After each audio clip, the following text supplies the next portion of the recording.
If you've watched the latest Netflix show The Watcher, you probably know it's based on a true story. But did you know the character John Graff, the man who executes his entire family, is inspired by a true story, and his name is John List. On November 9, 1971, banker John List systematically executed his entire family, starting with his wife Helen, firing to the back of her head while she's in the kitchen.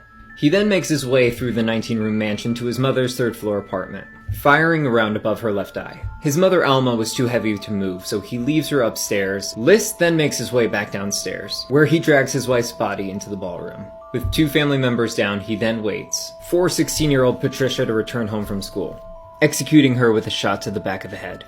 He then did the same thing when his youngest son Frederick returns home. And then, after executing 4 family members, he makes himself a sandwich. He then leaves the house and he goes to the bank. He closes his bank account and his mother's. From there, he goes to Westfield High School to watch his eldest son, 15-year-old John, play soccer. His now only son. After the game, he takes his son home and he attempts to execute him, but here something goes wrong.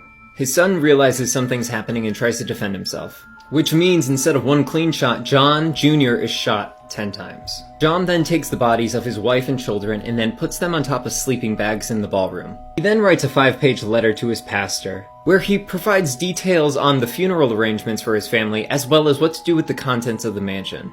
And most shockingly, his reason for killing his family was to save their souls, writing in the letter that this was the only way they would go to heaven, when in reality he had lost his job and could no longer afford them. And he would not accept welfare because he felt this humiliation would cause them to turn away from the church.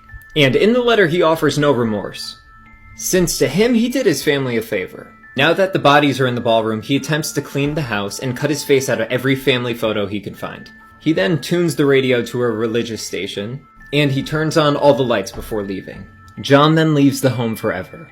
A month passed before the bodies were ultimately found. This is because List had sent notes to the kids' schools and to their jobs, excusing them, stating that they would be visiting a sick relative for at least several weeks. He even stops milk and newspaper deliveries. When police enter the home, the organ religious music is still playing on the intercom system, and they obviously smell the stench of the bodies. Baffled, police then spent the next 18 years searching for List. When police find the bodies a month later, it's clear that they're looking for John List because he leaves a 5-page confession.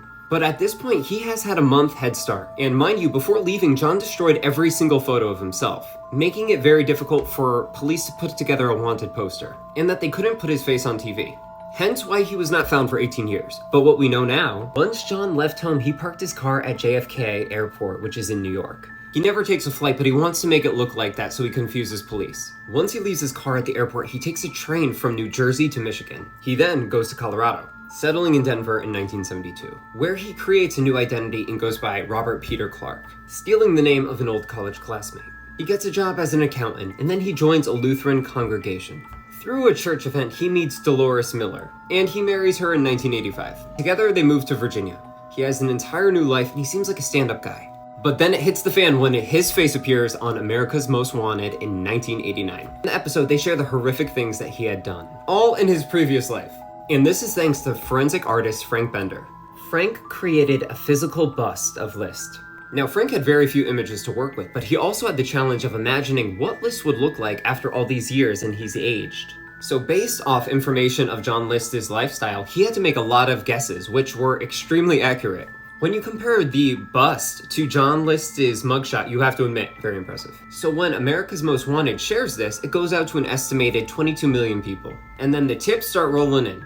One of which came from a woman in Virginia who thought that the bust looked like her neighbor. A neighbor whose name's Robert Clark, an accountant and church member. And then they go to Robert Clark's home where they confront his wife. Of course, she is clearly stunned. Not only does she find out her husband had a full name, a full life before her, but he also murdered his entire family. On June 1st, he's arrested at his office, where fingerprints confirm that he was John List. He of course denies this. On April 12, 1990, John List is finally charged with the murders of each of his family members, convicted to 5 life terms. He would die in prison at age 82. But the craziest rumor is that in his mansion, there was a signed Tiffany original skylight, worth $100K.